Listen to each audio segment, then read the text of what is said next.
Here we go. Hey folks, Robert O'Brien from O'Brien Guitars here. Thank you for joining me today, this afternoon, Saturday afternoon, October 24th. I am sporting my brand new Luthier's Mercantile International shop apron that they sent me this week. It's got the new logo on it, so I can retire the old shop apron there. I hope everybody's got their questions ready. I'm going to be following along here in my chat box. I got the Duke cam running there. Look, there's Duke over there in the corner with my son, Thiago. Got my wife behind the camera here. And let's see how long Duke's going to be able to hang around with us, because he likes to move around during these broadcasts, and so we'll see. Hey, Brent, how you doing? The big Swede out there from Littleton, Colorado. Glad to see you. And we got a person from Flagstaff, Arizona. All right. Lucidia de Pobre, that's all the way down in Brazil. Thank you for tuning in. Richard Thornton, hi. Larry, Larry, I believe you're down there in Alabama. So welcome, and thanks for tuning in. The reason why I do these lives is to answer your questions. I want to be as accessible to those that follow me as possible. So if you have any questions, go ahead and put them in the chat box here on the YouTube, on my YouTube channel, and I'll go ahead and answer as many of them as I can. I'm also going to talk about new things coming up here at O'Brien Guitars. Going to talk about new class opportunities, jigs that I use, tools that I use. So hopefully we'll have a good afternoon here together. We've got Thiago all the way down there in Brasilia, in Brazil. Thank you for tuning in. Jardel Camursa. Jardel, I don't know where you're from. It doesn't say there, but welcome to the chat group here. So there's a lot of new things going on here at O'Brien Guitars. One of them is this chat. I used to do these live sessions over 10 years ago, maybe 15 years ago, back when this was just getting started. YouTube didn't do it, Facebook didn't do it. I used to do it through Adobe platform back when I was teaching a university level luthiery course here, and I would do it for the benefit of my students. However, I even offered an online live French polish course one time, and that worked out quite well. I had guys from all over the world signing up for this class, and you had to enroll in the local college here to be able to do that. So it was quite popular, and that's always stuck in the back of my mind about using this as a tool to help spread the word of luthiery, let's say. Let's see, Ray, hi from, where's that, Indiana? St. John, Indiana. I guess that's where that's from. Welcome aboard, Ray. Glad that you're here. So that's always stuck in the back of my mind about the opportunity of using this to help spread the word of luthiery and help others build guitars. Back in the day, you had to be part of some type of guild or something like that in order to be a luthier, in order to learn this craft. So it's been a tightly guarded secret throughout the ages. And now my mission is to try and make it as accessible as possible to as many people as possible. Not only that, but to make it easy as possible to as many people as possible, because it doesn't have to be hard. A lot of times you'll go out to the internet and you'll see that there's a very complicated ways of doing things. So my mission is to try and dumb it down, if you will, to make it easy for everybody to be able to build their own instrument. So let's talk about some of the new things going on here. I'm going to be monitoring my computers as we're talking here. One of the things is the Duke cam. You can see him there in the lower corner. There's Duke. He's got his bed there in the shop. That's the great big German Shepherd that greets everybody as they come to my shop. And he's very ferocious, as you can see. However, when people knock on the door, it's like he's coming through that door. He's barking and going nuts. But as soon as he sniffs you and you get the okay, then he goes and looks for his ball, and automatically he wants to play ball. Occasionally students will show up with toys for him. I know Larry there from Alabama showed up with a toy, and boy, he just absolutely loved that until he destroyed it completely. So that's one of the new things here at O'Brien Guitars. Something else that's new in this live session is, watch this. This is going to be cool. There you go. The O'Brien Guitars shop cam. So I'm looking at one camera, and I've got the O'Brien Guitars shop cam turned on. In fact, I'll even step away over here, and I'll show you. Here I am. Look at that. So I've got the O'Brien Guitars shop cam set up.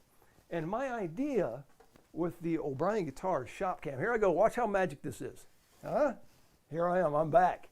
So one of the ideas with the O'Brien Guitars shop cam is to be able to turn that thing on periodically as I'm working, either by myself or with students, and have people from around the world be able to see what I'm doing and perhaps ask a few questions, or you know, set a neck together, or do some fretwork together, or carve a neck, or whatever. So that's a new addition to the O'Brien Guitar shop here. I've also got another camera. Watch this. This is cool. I'm going to push another button here. Aha! Look at that. And this is a little hot spot I've got here on my bench that I can show you little close-up things that I'm talking about. And we still got Duke over there in the corner. How's Duke doing over there, Chog? Was he okay? Yeah, he's good. He's good. Question, you know. Oh, I got a question. How would you glue the bridge to the top without vacuum clamps?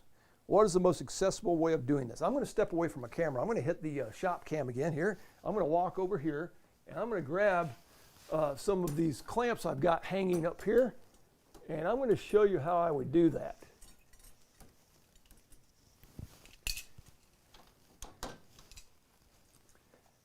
And I'm going to hit that magic button again and show you up close here. Here we go. This is a bridge clamp. And I would go through the sound hole with probably at least 3 or 4 of these. Here's an old homemade version I've got when I lived in Brazil. We had to make all of our tools down there. We couldn't just call up LMI and say, hey, send me something, because that was out of the question. So this is a homemade version of that. I can also come in through the sound hole with some cam clamps. Now, funny that you should mention bridge clamps. This is the old way of doing it. I did this for a number of years, and on a few occasions I damaged the guitar, because going through the sound hole with a bunch of clamps is sometimes a recipe for disaster if you're not careful. So you can damage the wood, damage the finish. So just this week, actually, I got into my shop the Lmi vacuum bridge clamps. And I'm going to demonstrate how that works. Let me just get rid of these other clamps here. I'm going to demonstrate how this works. At the end, I'm going to need for you to just plug that, see that cord right there? Let me just talk about it here. Let me just talk about it here for a second.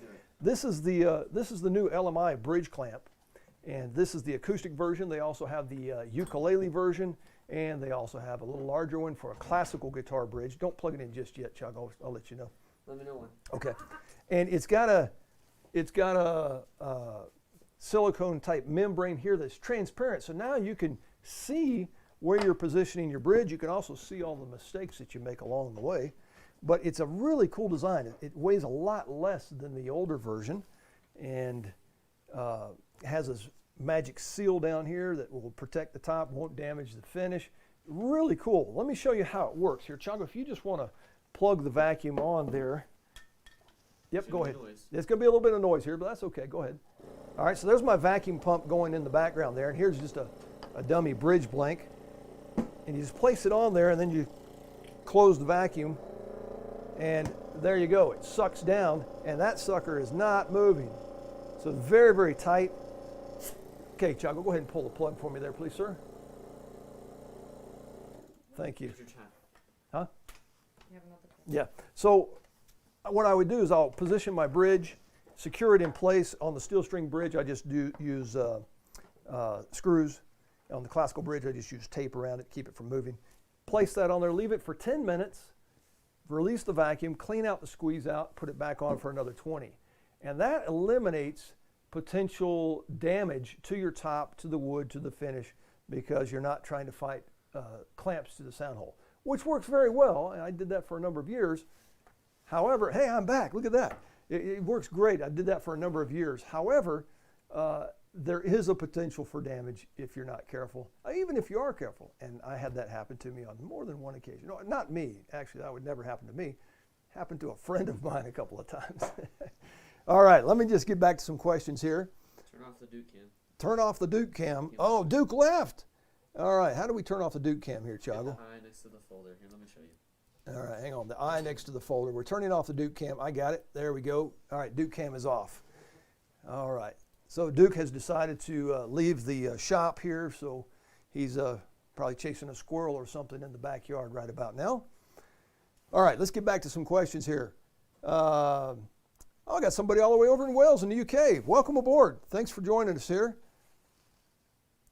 Is the shop cam on your Go Bar deck? Yes, you must have been in my shop here before. I'll turn that camera back on. You're now looking at the shop cam version. I've got my wife there behind the camera. Raise your hand at the end. You're in the picture. I am. There she is.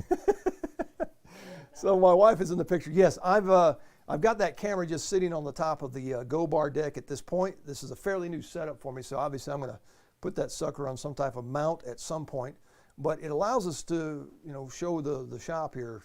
And as you can see, my shop bench there is quite a mess. Got a few things going on there. So let's get back to this one. All right. And here, let's get to some more questions here.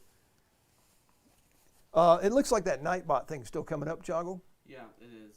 But it's coming up every 12 minutes instead of 5. Okay, so what you're seeing there is a donate to the O'Brien Guitar Scholarship Fund. I thought we had deprogrammed that, or we set it up. I disabled it, but it's still going for some reason. Okay, it's still going for some reason. However, it's a very worthy cause. What I'm trying to do through a person that's helping me on this, a philanthropist, is that we're trying to put together a scholarship program for a deserving individual. We want somebody of the younger generation that can come in, full ride, airfare, hotel, materials, and tuition, and build a guitar with me in a week, and take that and help spread the word of luthiery. So if you feel like are in a position you can donate to that, I would certainly appreciate it. And the link there is in the chat box. Yeah, so let's get to some questions. Sir, can you make a video on below body from the bridge side on top? Below the body on the bridge side on the top. I'm not quite sure what that means. Not quite sure what that means. If you want to clarify that question, I'll try and answer that, but I'm not quite understanding your question. There's Larry. Larry wants to build an 017 as an American luthiery number 135. Do you voice mahogany top with the same guidance as your steel string voicing course for the top and braces for the guitar as a spruce top? That's a very good question, Larry. Now, I will admit, full disclaimer, I have never done anything other than spruce or cedar on a guitar top. So I imagine that if I were to use mahogany or koa or some other type of wood, that yes, I would use that same method. Now, the method he's talking about is a method I learned from a good friend and mentor, Kent Everett, in Atlanta, Georgia. He taught me the flop test, and I've used that throughout my career, and it works very well. As you're thinning it, you give it a flop. It has to be full rectangular shape, two halves joined together, sound hole still intact, and give it a little flop. Those of you who have my videos or those who have come and studied with me know what I'm talking about. So yeah, I would probably, Larry, use that flop test, although I'm sure that it would be a lot different sound than using the Sitka spruce like I normally use. Acoustic Coyote, well, that's kind of a cool name. I recently purchased your video course on ukuleles. When I purchased the wood, I can start building right away, or do I need to let it sit and dry for a while? Good question. LMI has some ukulele kits that they've put together. Now, don't let the word or the name fool you, because I use kits in my classes here, and people say, well, wait a minute, I want to learn how to do it all. Well, that name kit is a misnomer. The only thing that you're not doing is cutting down the tree and dimensioning that lumber. That lumber comes pre-dimensioned in a box from LMI. And you have to then take that wood and thickness it, sand it, bend it, carve it. I mean, you're doing it all. You're just not out cutting down the tree. You're also not sourcing the materials from various sources. It just comes in one box on your doorstep. So that's a really good benefit. They call it a kit, but it's really not a kit. But however, along those same lines, they have what they call a serviced kit and an unserviced kit. So the unserviced kit is what I use. That means nothing's been done. It's just a box of materials. The serviced kit, and you can take it as far along that service line as you want to. For example, let's say you don't want to invest in a side bender right now, or you're scared you're going to break the sides. Just call LMI and say, hey, will you bend those sides for me? I'm using Robert O'Brien's classical guitar shape or an OM shape, and they will do that for you. If you don't have the means of slotting the fretboards, hey, go ahead and slot that fretboard while you're at it. Or hey, can you go ahead and install the rosette? Glue the two halves of the top together and install the rosette for me. They'll take it as far as you want to take it. The benefit of that is it helps lower the pucker factor when you're just getting started. You don't have that confidence level up quite as much as you would like to. So it lowers the pucker factor. Also, you don't have to invest in a lot of equipment and tools and jigs and things to begin with. So it's a great benefit for doing that. All right, let's see. Oh, the question was, and I kind of bypassed the question, is do you have to wait? Well, it depends on where you get the lumber. If you get it from LMI, a lot of it's been dried for you. And so you can go ahead and build right away. I like to leave it in my shop at least for a few days to climatize to my shop environment. So I'm very dry here in Colorado, and so I like for the wood to dry out. But you can you begin working almost immediately. What kind of material is the membrane made of? Let's go back to this camera here. You're talking about the bridge clamping jig. I believe that's a silicone material. It's a clear silicone material, and that works really well. I've seen people in Brazil, since you're in Brazil, I'll answer the question as if it's from Brazil. I've seen people use that clear plastic that you can buy at just about any papelaria or other type of store that is for covering tables. Some, you'll see it in taxis and things like that. It's cover the seats and stuff. It's just a thick material. Now the problem with that is that it doesn't have as much stretch as this does. So keep that in mind. All right, back to, isn't this cool? I can just press a button and I can switch cameras. I mean, watch this again. Hey, there's the shop cam. There you go. Here I am back on this table, and then there I am back here. This is like a freaking TV studio here, folks. This is quite amazing. I don't know about you, but I'm having fun playing around with all this equipment here. All right, let's, what are your thoughts on all the mahogany nylon string guitars for fingerstyle blues? Complete folly? Well, I don't know. As I mentioned earlier, I don't build anything other than spruce or cedar top guitars. There are some people out there that do, and I'm sure there's some great sounding guitars out there, but the top wood, in this case mahogany, I don't think that's the holy grail. I mean, there's probably some great sounding mahogany guitars out there. There's probably some really bad sounding mahogany guitars out there, as well as spruce or cedar. There's probably some great ones, and there's probably some bad ones. So I think it's more in the construction of the box of the guitar rather than the materials. However, some materials have been tried and true throughout the ages. 90 to 95% of all guitars out there are made with rosewood or mahogany, with a Sitka spruce or some type of spruce or a cedar top. There's a reason for that, folks. It's tried and true, it works, and if you're into the marketability of the instrument, then you need to think about that. So those things work. It's not that you can't get a mahogany or a koa top to work, but think about that before you just dive in. All right, let's see, another question.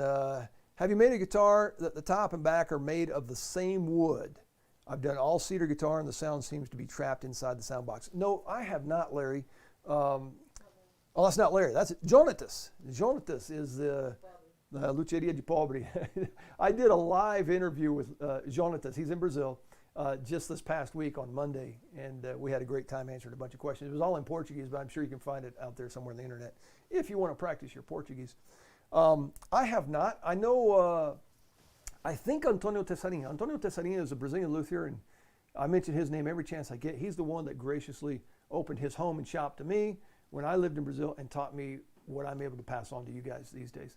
I believe that he has built an all Spanish cedar guitar, and word on the street is that it sounds really good. All right, let's see, man, my questions are getting away from me here. The chat group's running away from me here. Let me back it up a little bit. Let's see. Looks like my son also has my website URL there, my link to my website if you want to purchase any of my online courses. I've been adding a lot of online courses over the years, so travel on over there, o'brienguitars.com, click on it, and you'll see that there's a lot of information available there. I just launched one this past week with Michael Baskin of Baskin Guitars. Maybe it was the previous week, and what a great online course. I mean, even I picked up some tricks that Michael uses in his fretwork. Let's see. Robbie's getting feisty. That's from the Big Swede. Now, you're going to have to elaborate on that. Deanna says, totally. No, my wife agrees with that. What the heck? All right. Todd Martin, do you think traditional tone woods will stay available? Are they being managed sustainably now? I like to think so. However, I don't think that the luthiers are the problem. It's the furniture makers, the cabinet makers, the big industries. I don't think the luthiers are even making a blip on the radar when it comes to mismanaging resources. However, it has happened. When I lived in Brazil, you could drive for miles and miles and miles and miles up north there and never see a Brazilian rosewood tree. So it's just about disappeared. I see more Brazilian rosewood here in the States than I ever saw in Brazil. India is doing a great job with the sustainability of the Indian rosewood. You can still get good quality Indian rosewood, quarter sawn. They're doing a great job of the management there. Bob Taylor and his organizations are doing a great job with the ebony and sustainability of that. FSC, which LMI tries to get all of their lumber, and correct me if I'm wrong here, Natalie and Chris out there at LMI, but if I'm not mistaken, all of their lumber is FSC certified. So don't quote me on that, but I know that that's the direction that everyone wants to head. Gary, is that Gary or Jerry? How do you say that? Redmond. The top flop test was a blast from the past. I built a guitar with Kent in 2010, and it definitely works. It certainly does.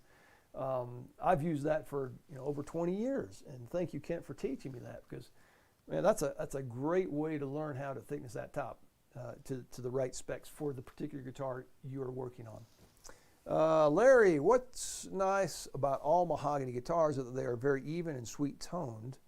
The volume from string to string is very even. They are nice for recording as you roll. I didn't know that, Larry. Thank you very much for adding that. That is for small mahogany guitars. Okay. Hi, Robbie from Grand Junction. Hey, Dusty, how you doing? Good to hear from you out there in Grand Junction. Hope the fires got those all taken care of out there. We got some pretty serious forest fires going on in Colorado right now. I know there's a big one out in Grand Junction all summer, and then we've got one about an hour and a half north of here up in the Greeley and Fort Collins area that just a few days ago exploded. It was covering like 6,000 acres an hour. People were knocking on doors and said, you got to get out now. So keep those folks in your thought and prayer. Let's see, Jeff Wagnon. How do you carve your neck when it's attached to the box without damaging the sides? I get this question all the time. In fact, I do daily progress reports. I take a lot of pictures, and probably most of you here follow me on Facebook. And every day when it comes to every class, when it comes to the neck carving day, I take pictures and I show my student in front of the backdrop here behind me. That's the bench we use, carving the neck on the body. And every time I get these questions saying, what are you doing? You can't do that. Why are you carving the neck on the body? Well, the reason is because that's the way I was taught. I first started building classical guitars, and the first step is to make the neck and then attach the sides. So that's the way I was taught. Now, you can carve the neck close to your final specs. In my construction method, though, I don't put the fretboard on until the box is closed, bindings are in, and all that kind of stuff. And so the fretboard goes on way past all those previous steps. And then I get into carving the neck. If you've pre-carved it, that's fine. You just can't go all the way because you don't know exactly where it's going to be. So I prefer to carve it on the body. Now, all of my students that come and study with me, when it comes neck carving day, which usually is the morning of day 3, they say, oh my gosh, and they're all nervous and everything. I say, relax. I'm going to show you a method. It's step by step. If you just follow these steps, here pretty soon you're going to have a carved neck. By the way, the secret to carving a neck, anything that doesn't look like a neck, you just get rid of it. That's the secret. So it is almost a conscious effort to damage those sides when you're carving the neck, because you're always carving parallel or away from the neck. You're never carving from the body. You're never carving into the body. Even if the side of your chisel happens to nick it, it usually just sands right out. So for me, it's a no-brainer. I mean, it's just natural. I just do it. My wife has decided to offer me a cup of coffee. So if you guys would like a cup of Brazilian coffee, just speak up, because she just went up to the kitchen there to make some coffee there. All right, so it's really not as intimidating as it looks. However, for you guys there, they're a little chicken to do it on the body. Go ahead and get it as close as possible before you put your fretboard on, and then after you put the fretboard on, you just have a little bit of work to do. Also, for those that are intimidated about carving the neck in the first place, LMI offers their semi-carved necks, which are they've all been roughed out on CNC, and they've been slotted on the peg head and the holes drilled. So it's in my opinion, it takes away a lot of the fun. But if you're not tooled up or you're a little intimidated about the neck carving process, then that's a great way to go, and that's very close to its final specs. Put your fretboard on and then just almost scrape or sand right up to the side of the fretboard, and it's good to go. All right, Alfred, are there any plans to refilm your acoustic and classical guitar builds, which are great, by the way, to upgrade to 1080p and supplement the lessons to add things you've learned? Yes. It's pretty low on my radar right now, but let me tell you about those online courses. My classical course and my steel string acoustic course, those were filmed in standard def. Those were the first courses I filmed, and they're over 10 years old. That was before standard def was really around, and about 2 or 3 years after I filmed those, everybody started going to high def. Now, and it was high def 720. Oh, my son's saying to put on the Duke cam because it looks like Duke has made it back down there. There he is. Hey, Duke. How you doing, buddy? Hey, stay. All right, yeah, Duke has wandered back down into the shop. There's my son keeping him company there. Where were we? Yes, so the first high def that came out that everybody started going to was a 720, and now everybody's in 1080 and even going to 4K. In fact, the camera you're seeing me on right now is 4K. However, going through the internet, it looks like it bumps it down to 1080 anyway. But yes, that's on my radar. Those courses have sold very well, and thank you very much for those that have purchased those. They've sold very well. They're still selling. I know, those are the first courses I did, so the audio is, not professionally done. The video is not professionally done. Here's a little trivia about those. It took me a year of my life for each one of those. The classical one took me a full year. The steel string took me a full year. So I got 2 years of my life in those videos. And what I would do is I would turn the camera on. Oh, there's the coffee. Wow. Hey, folks. I'm going to put this on the small camera here. You've got to see this. Oh, my gosh. Yeah, go ahead and hit the button there, Chuck. Look at that.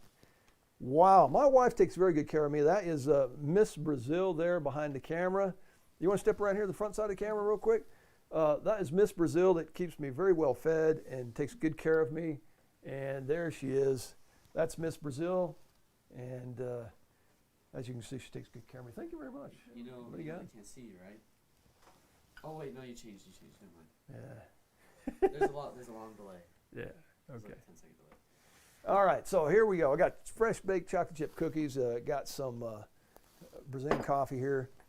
Here's a little tidbit about the coffee. I lived in Brazil for 15 years, and I never learned how to drink coffee. So I drink milk with a splash of coffee, and the students that are real coffee drinkers, they come in and they make fun of me during my classes because I serve Brazilian coffee during my classes. So thank you very much. That's good. Back to the question. Do I plan on redoing those? Yes, I do plan on redoing those one day. Technology moves so quickly these days that you do something and it's almost immediately outdated, which was my case. After 2 or 3 years, everybody went to high def. I was still in standard def and still am in standard def on those classes. I didn't go to high def until 2015.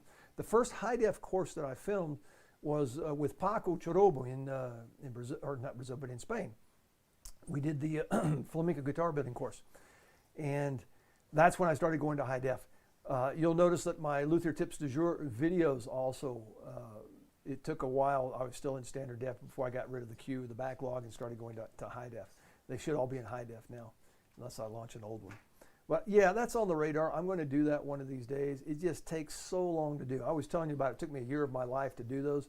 What I would do is I would turn the camera on and then run around to the front side of it and, hey, how you doing? And, I'm building the guitar. And then I'd spread some glue, and then I hit pause and run around to the camera and refocus the camera so it looks like there's multiple angles going on. And then I would threaten all of my kids and my wife with, bodily harm if they wouldn't be quiet because I'm trying to record. Anyway, those courses are, in my opinion, the information is still valid, obviously. The audio and the video leaves a little bit to be desired, but they're great courses. And I haven't changed very much. Maybe a new jig or two here and there, but I do basically everything the same way. However, it's on my list. Once I have a rainy day, I'll start thinking about redoing that. All right, let's see here. And when I do, it's going to be in high def, maybe even 4K, and it's going to be good. All right, here we go. Let's see. Sebastian, what product would you use to give the final buff to a French polished guitar? Great question. I'm going to turn on the shop cam because I'm going to walk over here to this side of the shop, and I'm going to show you several products you can use. Hopefully my audio is still good. I'm on a wireless mic here.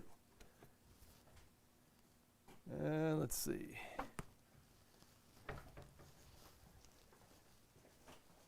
All right, so here we go back to the main cam. Actually, here, Adriana, can you take this for me here?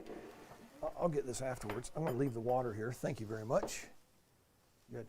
All right, I'm going to turn on the small cam here. Here's a few of the products. I use this for a number of years. Novus Fine Scratch Remover works great. Meguiar's Plastic Polish, Meguiar's Swirl Remover. Here's another one, Clear Plastic Polish from Meguiar's. These work great. However, you can get the French polish pretty shiny. And in my French polish classes, I teach one a year here in my shop. I also taught one recently at the Mark Adams School of Woodworking in Indiana. You can get a very high gloss with no buffing by hand. However, I teach the students how to buff by hand, and I use these products. I have done it on a buffing wheel. The opportunity for disaster is very high because you can very easily melt that surface, move it around, make it wavy, ripply. You can also catch an edge on your sample or whatever you're working on, and it can hit the floor. Happened to a friend of mine once. So you want to be very careful with that. I'm just going to dump these off to the side here. How's Duke doing there on the Duke cam? Is he all right? Good. All right, let's get back to another question here. Sir, please make a video on how to maintain humidity on a guitar and how to fix the belly body on the top from bridge side due to humidity. Okay, you're a student from Pakistan. Oh, okay.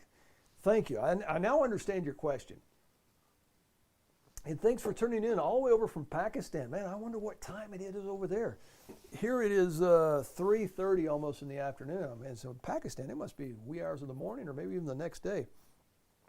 So how to maintain humidity, and that's very important. When I lived in Brazil, it was 100% humidity virtually all the time. So I had a dehumidifier bumping it down, and when that thing is going full blast, I was lucky if I could get it down to 50%.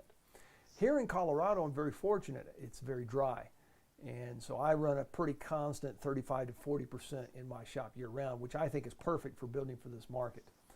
Behind me here, you see a piece of glass with some guitars in there. That is a climate controlled room. I have a humidifier in there, just a small one room house humidifier, and I can bump it up to 45, 50 in there if I need to. Even have a go bar deck in there. If I need to build an instrument at a higher humidity where it's going to live, I can build it in that room. Over here, you can't see it, but I've got a DIY humidifier, and I have a video out on my website that will show you how to make your own humidifier. I imagine in Pakistan, is it dry or is it humid? Do you have to bump your humidity down or do you have to bump your humidity up? Somehow you have to control it though. You're just asking for a disaster, I think, if you don't control it. Now, there's a lot of people that build without controlling it, and if the guitar is going to live in that environment, you're probably okay. However, if there's some pretty wide swings, pretty drastic, then you probably need to do something about it. Okay. Let's see. Richard Thornton, seems like most pre-made classical guitar bridge tie blocks use a plastic top protector, but over time, won't the glue loosen? What should a student player do? Have it replaced with bone? Yeah, that's an option. I've never seen what you're discussing though, a plastic top. On the tie block, it's probably that decorative area there. Yeah, so it probably is plastic. Most people use bone, and sometimes that's just an overlay, so it'd be pretty easy to come up with something and make it and glue it over there. So that's probably what I would do. Let's see, the Big Swede. Boy, I was nervous during that carving day. This is a local student. You know, some people really get nervous, but tell me, at the end of that, you thought, wow, there was nothing to that. I can do that. Anybody can do that. So I really dumb it down, take it step by step. It's very easy, so don't worry. Dusty, hey, Robbie, do you ever make mistakes anymore while building? It all seems so flawless from you at this point. Well, I have a friend. He makes all of the mistakes. And that's a big joke. I even started that over 15 years ago in my classes when I was teaching at the college. I would never admit to having made a mistake. It's always my friend that made all the mistakes. The only reason I'm qualified to teach is that I've made all the mistakes possible, probably each one at least 3 times. That qualifies me to teach. It's a very unique perspective because in my video courses, not only do I tell you what to do, I tell you what not to do and what to look out for. Because I've had so many scenarios teaching other people and things that have happened to myself over my career that I can preview or forecast, hey, okay, you're going to run into this problem here in a few minutes. Be careful and be looking for it. All right. Let's see. High def. Then everyone will want 3D. Can you imagine a 3D video course? Holy cow, that'd be pretty crazy. All right, glues. You skipped some questions. I did? Where? Yeah. Right after Dusty, there's one from Thiago. I don't see it here. Thiago, you want to read it to me? It says, how big is your workshop? I'm about to build mine and I wanted to get an idea of the size. Okay, so let me turn back on the shop cam there. Now my shop is L-shaped. I'm going to walk over here back in front of the camera, and so it's L-shaped like this. And over here I've got my my bench tools and things over there. And then over here I try and keep the power tools, and then I have this big bench here that we can build things on. So I've got about, I think, 900 square feet here. It's not extremely large, and it's full of stuff, so if anything else comes in, something's got to leave. I'm to that point. You don't need a large space. That's one of the things that people think about, oh, I need this huge shop. No, you don't. And I find that the larger the shop, the more mess you can make. If your shop is small, then you're obligated to be efficient as you work and keep your shop neat. So I've worked in shops that are small enough you can touch all 4 walls. I've worked in universities where we have just thousands and thousands of feet and tools everywhere. So I can allocate a part of the shop for my stuff? My wife wants to use part of the shop for her stuff. Well, It's too big, you just said. we'll have to discuss that. No, it's not too big. It's shop space is like time and money. It doesn't matter how much you have, it's never enough. And you'll use every bit of it. So if you have a small shop, you'll use every bit of the space. If you have 100,000 square feet, you'll use every bit of the space. It's like time and money. All right, Chuck, is there any other one that I missed there? Okay, there's one from Lucidia de Pobri. Mm-hmm. It says, there is some way to change the sound of a guitar after closing the sound box? Okay, can you change the sound of the box afterwards? Yes, you can. People go in through the sound hole and they loosen up the top, in other words. The top was overbuilt. They overbuilt the guitar, so they've made a mistake from that. And now they're trying to correct things by going through the sound hole. People do it. There are also some very famous makers that have, trap doors in the butt of the guitar where they can get in there and do things. People do it, sure. I'm not opposed to it. I don't do it, but there are people that do it. I will give you an example. One time I had a neighbor that was an electrical engineer, and he took an interest in what I was doing as far as guitar business. This was way back in 2003, 2004. That was before you were born, man. It was a long time ago. My son's behind the camera. That's why I pointed that way. I'm not talking to you, the viewer. And he said, well, let's run some frequency response curves on this. And so we started doing things, and we were watching stuff. And at that time, I used to have a little cross brace over 2 or 3 of the struts in the guitar, classical guitar fan bracing. So I said, let's do an experiment. It's on the treble side. It was. I don't use it anymore. I went in there and just pulled that sucker out. And then we ran the frequency response curves, and the bass response of that guitar completely disappeared. And to this day, I have no explanation of why that happened. So I glued it back in, and the bass response came back. Go figure. Any questions I missed there, Chuck? Yes. Okay, go again. So now, this is the one right before you said high def, then everyone will want 3D. Yes. It's by Zither Beast. Mm-hmm. Perhaps you can answer this for me. My trend, I think it might say team, came up with 3 springs, and I decided to add a 4th spring, and now it's super stiff. Spring. Yeah. What's a spring? A guitar Isn't spring? it string or? It says spring. Maybe it needs string. It's by Zither Beast, right under Nightbot. I don't see that. Now, let me show you. Oh, there it is. Okay. Perhaps you can answer this for me.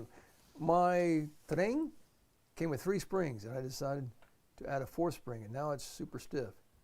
But we're adding 4th spring hurt my guitar, such as the neck or the body. You're probably wanting to say string. Oh, there goes Duke. See you later, Duke. We're going to turn off the Duke cam there. By adding, I figure you're wanting to add strings. I don't know enough about this to answer the question. I don't know what instrument you're building or anything. So, Elaborate. yeah, please elaborate on that. Okay, so I think I'm caught up on all those questions, right? We still have a bunch you need to answer. But Yeah, okay. Let's see. Which areas should you use hide glue or fish glue, and where can you use Titebond for the rest of the sound, or does it matter? Do you have a question, Adriana? The other question, it said he's talking about tremolo on an electric guitar. Okay, let me get to this question first. Boy, this is a team effort here. Got my son feeding me questions, my wife feeding me questions, and coffee and chocolate chip cookies. You're welcome. Man, I'm going to have to get the old checkbook out here when we get done. Oh, my wife even gave me a dog biscuit. Look at that. There's Duke left. All right, the question was about glues. Okay, I get people in here sometimes that say, hey, the best sounding guitars are made of hide glue. Well, I've heard some very bad sounding hide glue guitars. I've heard some great sounding PVA glue or Titebond guitars. I think there's more to it than just that. Perhaps it's one of those things that, you know, when all the stars align, it could get you a better guitar. But I don't think hide glue alone will give you or guarantee you a great sounding guitar. Just like Brazilian rosewood and Indian rosewood. Brazilian rosewood is going to make a great guitar, right? Wrong. I've heard some very bad sounding Brazilian rosewood guitars and some great sounding Indian rosewood guitars.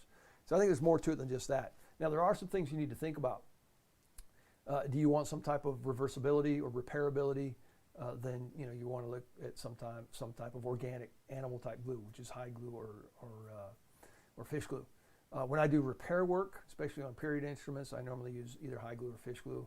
When I build my own instruments, I use Lmi luthier maker glue, which is PVA glue. All right, here we go. Let's see. I picked up, this is from Brent. I picked up an old flamenco guitar project. It's very lightly braced with a very thin top. It has a very drum-like tone. If that makes any sense, what can I do to improve the tone? Well, those flamenco guitars are very lightly braced, and they're more of a percussive type instrument. The flamenco guitar, you want it to dissipate the energy quickly. You don't want it to hang on to energy like a classical guitar. It has a lot of sustain and overtones and color to the note. You want a quick attack and a quick decay, and there's ways you can use to build the instrument. So I suspect this instrument was built along those lines. You want it to quickly decay. Now, tone is very subjective. I don't know what you mean by that. How can I improve the tone? Probably on this instrument it lacks crystal trebles.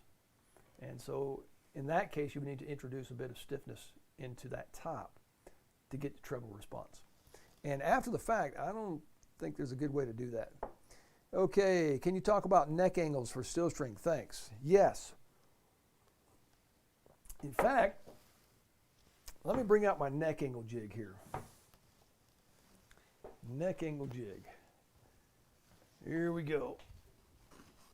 Nope, leave it. You didn't put on the shop cam. I put it on for you. Oh, I didn't have it on the shop cam? No, No, I don't want it on the shop cam.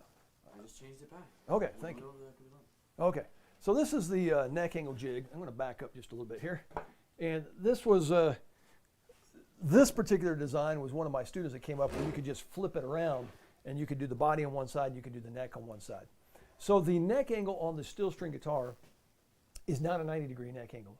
It should be about 89 or 88 degrees. Now, I had somebody send me an email this week that had the box, and he was saying that when he would put it on here, if you guys that know how to use this jig, this is where this jig shines because it has a shelf under here. You can clamp your neck in it, and it will help you determine the correct neck angle. And you do that by clamping your neck on the shelf here that's down here, and then placing the body here, and that simulates the neck attached to the body, and then you measure the gap you want at your saddle. I look for a 3.5 millimeter gap without the fretboard. And this person sent me an email and said that he was getting, you know, something like 10 millimeters or something, because what happened is when he closed his box, his block went a little out of square. So I have had guitars that instead of an 88 or 89 degree angle, they've had a 91 or 92 degree angle. That is possible, and it all comes out in the wash. You just adjust your neck angle to get the gap you want at the saddle. For me, here come the numbers. When I put the neck on there, I want to see a gap at the saddle location of 3.5 millimeters. When I put the fretboard on, I want it to go to 10, which means my fretboard's about 6.5. I put my frets in, now I'm at 11, and then whatever that gap is, when you get your frets in, you want your bridge about 1.5 millimeters less than that. So my bridges come in at about 9.5 because I shoot for 11 with the frets. So there's the secret numbers there for you. All right. By the way, that's one of the jigs that I just can't live without. I mean, that is just a fantastic jig. It's available through LMI, and they don't charge a lot of money for that thing either. It's pretty good. All right, let's see. Let's get back to some questions here. Talk about neck angles for steel string. Yes, I just did that. And thank you, sir, for your reply on my question. This is a gentleman in Pakistan. You're a respected student from Pakistan. Here is 2:40 in the morning, and I'm watching you live because I'm excited to ask you my question. Thanks for answering. Well, thank you. Man, that just made my day that you would want to stay up until after 2 o'clock in the morning to watch my my live here on YouTube. So thank you so much for doing that. Man, did you hear that other day? This guy stayed up till 2:40 in the morning. You know, that gives me a story. I'm going to tell you a story. Some people are really hungry for knowledge, and they'll do whatever it takes to get some knowledge. I've traveled all over the world, paid a lot of money, visited a lot of people, studied with a lot of people to learn what I know, and I'm able to pass it on to others. I had a guy one time take my class in Brazil. In fact, I just spoke with him on the WhatsApp just this week. Him and Jair. Antonio and Jair, they're in Brasilia. I hope you're watching. If you are, hello, how you doing? But I remember that one of the courses, this guy we would get class done about 8 o'clock in the evening, and he would catch a bus home. And he'd get home, 1, 2 o'clock in the morning. That's how far it was. And then we had class again at 8 o'clock next morning. He'd get on a bus about 4 o'clock in the morning. So that's dedication. That's wanting to learn. I had a guy one time contact me from the city of Boulder, which is about an hour north of where I am here in Colorado. And he called me and wanted to come study with me. And we set up the class, and he called me back the next day and says, look, I'm going to have to cancel. And I said, well, what's going on? He says, well, I just figured out where you live. He says, it's going to take me about 1 hour and 15 minutes, maybe 1.5 hours with traffic to get to your shop. And I thought, man, you can't do that for 6 days. For the knowledge I'm going to give you that's going to last you a lifetime, you can't suck it up and drive for 1 hour, 1.5 hours. I said, sir, I think you'll be a little happier studying with somebody else. And that's the last I heard of him. So to see that kind of dedication, like this gentleman here in Pakistan, man, that just, that's good to see that kind of stuff. All right, here we go. You guys heard that he does not need a big shop, right? Oh, my wife, yeah. She's trying to get me to downsize here so she has a little bit more space in my shop. All right. Let's see here. Mo B, I just started using this jig. The angle is perfect, but I'm getting a gap between the box and the fretboard. Okay, when you line up that jig, you place your body on the table of the jig. You got the aluminum bar there. Ideally, the bar should be hitting down here where the top hits the block. And there should be a skosh of a gap at the sound hole and a 3.5 millimeter gap at the saddle location. If you don't have that, then you're using a very pronounced top radius, which some people do. I use a 30 foot, and that's what I use. Or your block, here's the neck, here's the butt, your block is shifted a little bit. It doesn't matter. What you want is a 3.5 millimeter gap at the saddle location. Now, here's my advice. When you set that jig up, and you got your router on top of it, you set your depth. I shoot for 7/8 of an inch on the tenon on my neck. I set it up for 7/8, so 22 millimeters, and I cut just shy of that by about 1/8 of an inch. I put the neck on the body.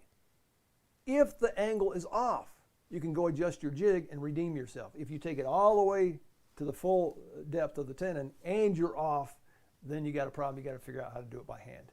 So always stop short. It takes you 5 minutes to set the neck on there, pull it back off, and adjust your angle if you need to. The majority of the times you don't need to. Just put it right back in the jig, drive it home to the 22 millimeters, and life's good. But I do recommend that. Always do it in 2 steps instead of 1. Please elaborate about your scarf joint and volutes. What is your neck building preferences? Scarf joint. I use a scarf joint. I save a lot of wood that way. Wood's becoming scarce. high quality Spanish cedar and mahogany is pretty hard to find. So rather than buying a big chunk of it and cutting necks out of that, one-piece necks, I do a scarf joint, also do a stacked heel. Now the way I do my stacked heel, you'll see in my courses that it's very difficult to see that it is actually a stacked heel. If you line those blocks off the way that you chopped them off, you line them up in that sequence, it's very hard to see that it is indeed a stacked heel. Let's see, the volute, which what he's talking about is the back side of the neck. Here's the neck. You've got the peg head, and it's got that ramp on the back side. I just stuff that into my sander, pull it out, and that creates the volute for me. Okay, I'm using Crystal-Lac Bright Tone Tinted White for my color coat. Wow, that's interesting. If I have a small run or light orange pill, should I sand it out before doing a clear coat? Also using bright tone. I think I would. The bright tone is very forgiving, but however, you're working with one of the most difficult colors to work with. White and also black. Very difficult to work with those colors. I would make sure that I had no runs before I start going to clear top coats. Argentinian luthier that lives in Holland. Wow, it must be pretty late over there in Holland. Thanks for tuning in. I hope you're finding this useful. Joseph O'Brien. Whoa, look at that. Greetings from Wexford, Ireland. Well, thank you very much for tuning in. There's some kinfolk over there in Ireland. Got the good O'Brien name there. You know, my father, he's got his Irish passport. I'm third generation Irish, and they only give out passports to second generation. Now, if my father would go over there and live for a while, then I could get my Irish passport. But he went over there and got his passport, and he called me up and says, Robbie, you're not going to believe this. He said, the name O'Brien, where I'm at here in Ireland, is like dog crap. It's on every corner. So there's quite a big O'Brien clan over there. And thank you for turning in, Joseph. Let's see, Todd Martin. I've seen some makers use a Spanish heel on steel string guitars. Do you think neck resets make this mistake? I've heard of people using Spanish heels on steel string guitars. There's a book out there floating around of a guy that did that, and I don't recall the name of the book right now, but there are people that do it. One of my students here in Colorado made a 12-string with a Spanish heel, steel string guitar, and he's never had a problem. So I think a lot of it has to do with the way you build the instrument. I don't believe I would do it. I don't think I would do it, but it is possible. However, if you ever need neck reset, you set yourself up for some real difficult times. So, life's hard enough as it is. So think along those lines. At the top there is a guy from Italy too. The guy from Italy. Well, thanks for tuning in all the way from Italy. Thank you, by the way. You've been an incredible help sharing your advice with me and taking the time to respond in the past. Truly thank you. Oh, thank you, Uriel. I don't know where you're from, but I'm glad you're finding the information useful here. Let's see. I'm resetting a neck on a 1935 000 Washburn. Let's see. The joint is a compound dovetail.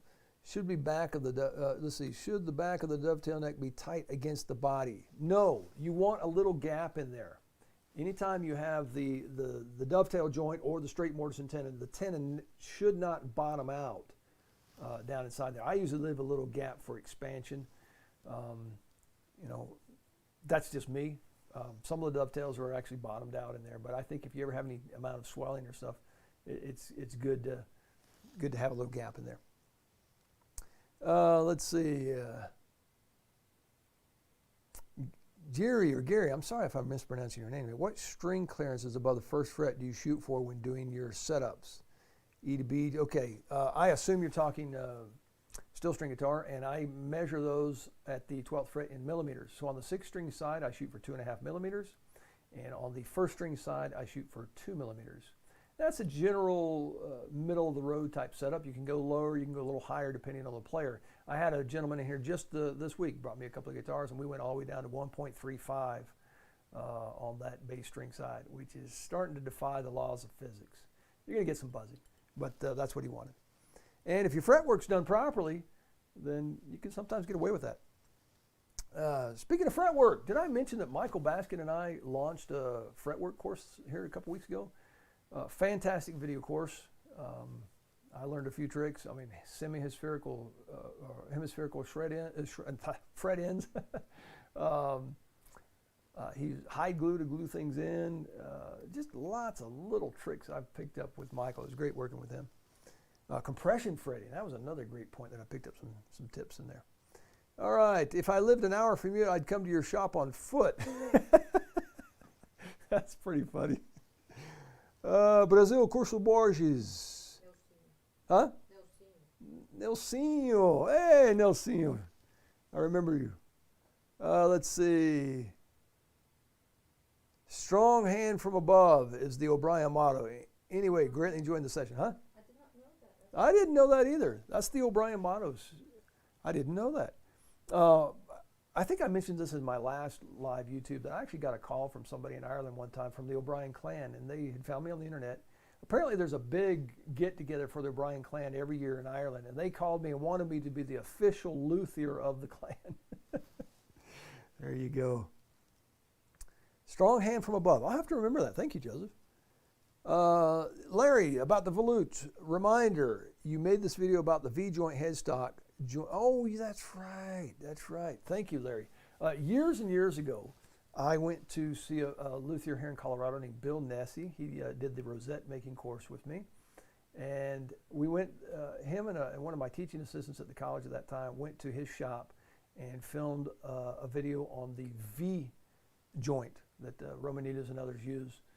And I remember that there was a blizzard that day, and he lives about an hour and a half north of me. It took us about 3 or 4 hours to even get there. He called about halfway and says, you guys might want to cancel. It's pretty bad out, whiteout conditions and stuff, but we made it. And it took us all day to get home. But that's where that video came from. That was a big effort just to make that available. So I hope you appreciate it. All right. Well, I think we're out of questions there, aren't we? How long have we been doing this? An hour. It's been an hour.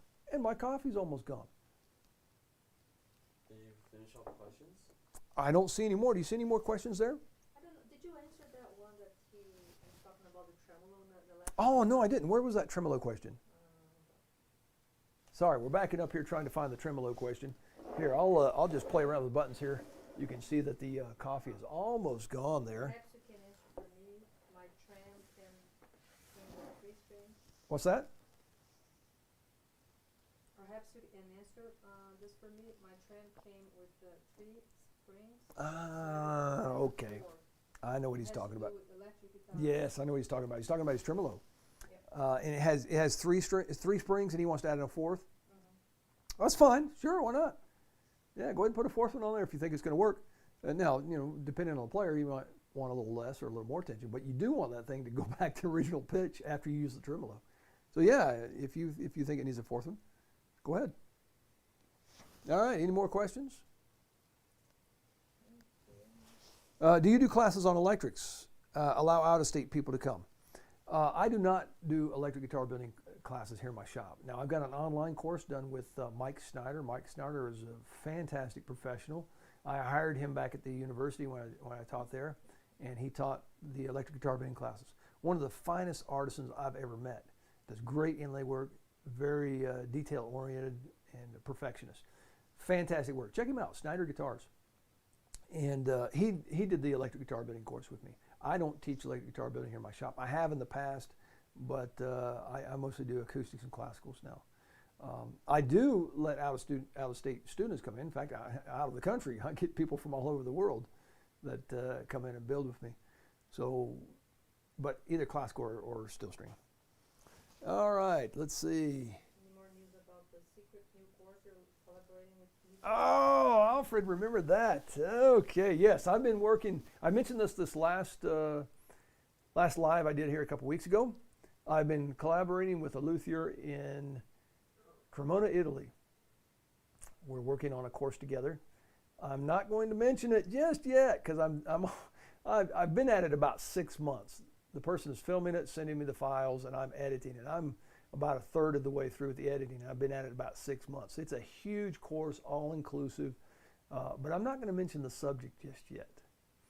I did mention in my last live here just a couple weeks ago that I am collaborating with a very well-known inlay artist named Larry Robinson, and we are working on an inlay video together, and it's going to be fantastic. I haven't started editing yet, so it's a bit out. It's a bit ways out. But the footage that I've been receiving from Larry is fantastic. Nice, great, crystal clear close-ups in high def. And so be looking for that down the road. Some of the other things here at O'Brien Guitars that are coming up is virtual classes. Next year I'm going to be doing virtual classes, thus all the cameras, so I can invite you into my shop. I'm considering doing, in fact, if you guys want to give me some feedback about this, either send me a personal email or something in the chat box here. I'm considering doing a couple of different types of classes. One where you just follow along my online course and you have access to me for Q&A on a weekly basis, and we get together and collaborate and see other people and what they're doing. The second one is to do a build along, and that would be, you know, either a beginner class or an intermediate advanced class where, you know, we build a guitar, I build in my shop, you build in your shop, and we get together on a weekly basis through technology here, and we're able to collaborate and see what we're doing. So that's what's coming along. Also, my master classes, I'm considering doing virtual French polish, virtual voicing classes. And I know you're thinking, wait a minute, how can you do a virtual voicing class? Well, you'd be amazed at what you can do with technology these days. So, and at the end of the course, you know, all the students can send me their tops and I'll give a final grade or evaluation or something like that. So the COVID thing has really put some ideas in my head, and the technology is there, so we might as well take advantage of it. For those that don't want to travel or are not able to travel, it's an opportunity to still learn. Oh, we got more questions. Let's see. When I'm doing my binding, I'm getting readings anywhere from, say, 1.98 to 2.10. How do you know where to set your router depth? Do you set it below the lowest measurement? Okay, that's a great question, actually, from Ray. You take your 4 bindings, and you put some calipers on all 4 of them. Because Murphy's Law says that you're going to choose the thinnest or the thickest to set up your router jig. Happened to a friend of mine once. I got a binding one time that it must have come off the sander and got hung up at LMI or something. It was about half of what it needed to be. Usually they're in the neighborhood of about 2 millimeters. So I used the bearing on my binding cutting bit that will give me about 2 millimeters. Now, if the binding's a little thicker or a little thinner, that's okay. What I prefer to do is, when it's all said and done, if the binding is recessed slightly, I prefer to scrape the side down to the binding rather than the binding down to the side. So there you go. Sir, did you like to make a video on how to stain guitar body? I have not done a video on that, but Jeff Jewett, we collaborated on a video this year. It's called the Sunburst video course. How to do a sunburst. Sunburst made simple. And it's a great video. He shows how to do a hand-applied sunburst. He also had how to do a sprayed sunburst. So I don't stain my guitar bodies. I have used color before on a couple of electrics, you know, highly quilted flame stuff. And when I do that, I usually put a clear coat and float the color in between 2 clear coats. That way it's reversible if it needs to be. Let's see, your Italian fan is very happy about that. I assume you're talking about the Italian course I'm working on. Yeah. No, I didn't say it. I didn't say it. Luceria di Pobri, have you built instruments that are not acoustic guitars? I've built a few electrics. No, but I haven't really built anything that's not acoustic. That's an acoustic instrument. Let's see. Okay, one last question. When buffing bright tone without a large buffing machine, what would you recommend I use for buffing? What type of buffer, what compounds? Okay, if you don't have a buffing machine, you can use a drill with a buffing pad in it and some liquid polishing compounds, and that works fairly well. However, I have a video on YouTube that shows how to get from a high gloss or to a high gloss with just sandpapers and the oh my gosh, what's the name of them here? The micro mesh. And you can get a high gloss. I have a video, Luthier Tips du Jour video about how to do that. Looking for a mirror finish. Yes, you can get mirror finish with the just by doing it by hand with the sandpapers and the micro mesh. Okay, is Duke back? Does he need the Duke cam? Not yet. Okay. And have you ever tried to tint wood by unconventional ways like steel wool or food colorizing? I have not. What you're talking about is ebonizing. Oh, actually, I have done some ebonizing. There's the Duke cam again. There's my wife over there in the corner following us on her iPad. And there's the Duke cam. No, I haven't, but you know, there are people that ebonize bridges. Like, for example, Trevor Gore uses walnut for his bridges and then ebonizes them with using steel wool and stuff. Let's see. Walter, guitars. Hey, Robert, how you doing? Alfred, have to go. Thanks for answering my questions, Rob. Love the Q&As being back. Thank you for tuning in. I appreciate that. Love the drill method. That certainly works. Yep. What percentage RH does the hygrometer over your shoulder read? Being in Colorado, what type of humidification system you're using? Okay, I've got a couple of hygrometers back there. I'm running right now at about 35% because I've turned off my humidifier. When I turn the humidifier on, I run 40, 42, somewhere in there, which for the Colorado market I think is great. Industry standard is somewhere between about 40 to 50 in there. I build a little bit on the dry side here in Colorado. Okay. Man, we've been at this for quite a while. What do you think, Adriana? Are we done? Good. Did you answer about the colorizing thing? I did. Oh, okay. Yeah. Well, I think we've come to the end of our session here. If you're finding these useful, please leave some positive feedback here in the chat box. Send me an email or something. If you want this to continue, if you find this useful, let me know. How many people do we have on here? Oh, we got 56 people watching. It was 60. Wow, that's pretty amazing. Just for a guy in a basement. Isn't this amazing what technology allows us to do these days? Pretty crazy stuff. All right, so if you enjoyed this, please let me know. And if you have any topics for the future, I always have a topic. Oh, I'll get to it in just a second. I always have a topic ready to go. In fact, off camera here, I've got a bunch of fretting tools that I was going to talk about because fretting's been on my mind here recently. Because I filmed the fretwork course with Michael Baskin, and then I edited that. We launched it a couple weeks ago. I've also got, oh, by the way, I think today's the last day to get 10% off on that. So use the promo code FRETWORK at checkout on my website. And then I had a bunch of guitars come in here recently that needed fretwork. And so I had all these fret tools out, and on my mind, I was going to discuss those, but the questions kind of took a different turn. So I hope you're okay with that. Maybe next time we can talk about important tools or jigs and things that I use in my shop. What was that other question here? Let's see. Let's see. Many thanks, very enjoyable and helpful. Thank you, Robbie. Hi from North Dakota. Thank you. Take care, guys. God bless. Thank you, Joseph. I appreciate that. Would really be interested in online build along guitar. Oh, the online build along. Yeah, if you guys are interested in that, I'm going to start that up next year. Oh, by the way, I haven't announced my 2021 teaching schedule yet. The schedule that you see on my website when you go to the teaching tab is still the 2020 schedule. And then be careful, the chair's hitting the tripod there, Adriana. So I haven't put it out yet.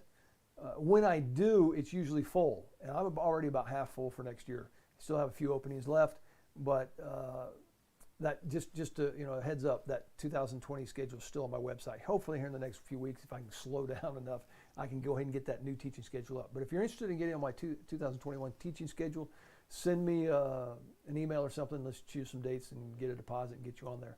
The virtual classes for next year are probably just we're going to start, we're not going to jump in with both feet just yet. We're going to start with the big toe.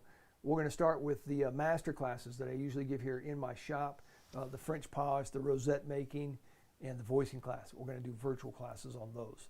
So if you're interested in those, let me know. My web designer is working on that right now, so that you can just sign up eventually through my website and get all the information. But until then, send me an email. Let me know if you're interested. You said there was another question there, Adriana? Yeah, Fazis is asking if you'd like to make a video on how to make ukulele. I want it to me as ukulele. Ukulele, yeah. No, it's a guitar that's 6-string. Yeah. Yeah, I'd love to do that. I mean, I have a list a mile long of projects that I'm interested in doing. It's just life's too short. There's not enough hours in the day. There's a lot that I want to do. So be looking for stuff. I've got a lot of things out that are in mind. Let's say. All right. Any other questions? Duke's still there, hanging out there with my wife on the dog bed. Yeah, everybody's saying thank you. Duke Cam. And the coffee is officially gone there. So, and let me give you just one more, just because I can. I mean, I love playing with these buttons here. Just one more shot of the shop itself. Ta-da! Oh wow, this is kind of an interesting instrument. This is a requinto that came into my shop, and I'm refinishing the top on that. Also, I don't know if you guys follow me on Facebook. If you do, You saw a bunch of pictures of some lutes from the lute family. I had theorbo and a big bass lute, and all kind, 3 or 4 different types of lutes that came into the shop this week. I did a bunch of work on those. Oh, that brings up another thing. Anything that comes into my shop for the last 2 or 3 months, I've been filming and documenting the process. I'm in the process of making a repair course, and that takes a long time because you got to collect all these instruments, and each repair job is completely unique. Sometimes what works on one instrument, the same step or technique will not work on another instrument. So you're constantly evaluating and adapting to that particular instrument. So I've been documenting that. So be looking for that either as a full online course or as part of the members only portion of my website that I'm currently creating. All right. Very good. Lucia de Pobre, these lives are great. Well, thank you, Jonatas. If you ever want to do another one in Portuguese, let me know. Perhaps we can do one. We'll see.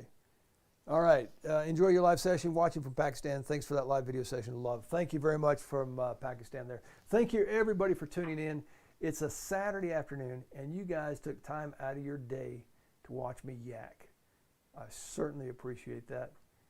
I know that's true dedication. I hope you found this useful. I'm always very concerned about people's time because life's short. And you're taking time away from your families and for your friends and from work and things like that. So thank you so much for tuning into my live. And I'll subscribe to my YouTube channel, subscribe to my Facebook page. I have 2 of them, Robbie O'Brien and O'Brien Guitars on Facebook. So subscribe to my Instagram, O'Brien Guitars. That's where I put out the information. Also, you can go to my website, subscribe to my newsletter, and you'll always be up to date on any of the latest courses coming out, when I'm doing the next live, and all of that. So thank you so much, and over and out.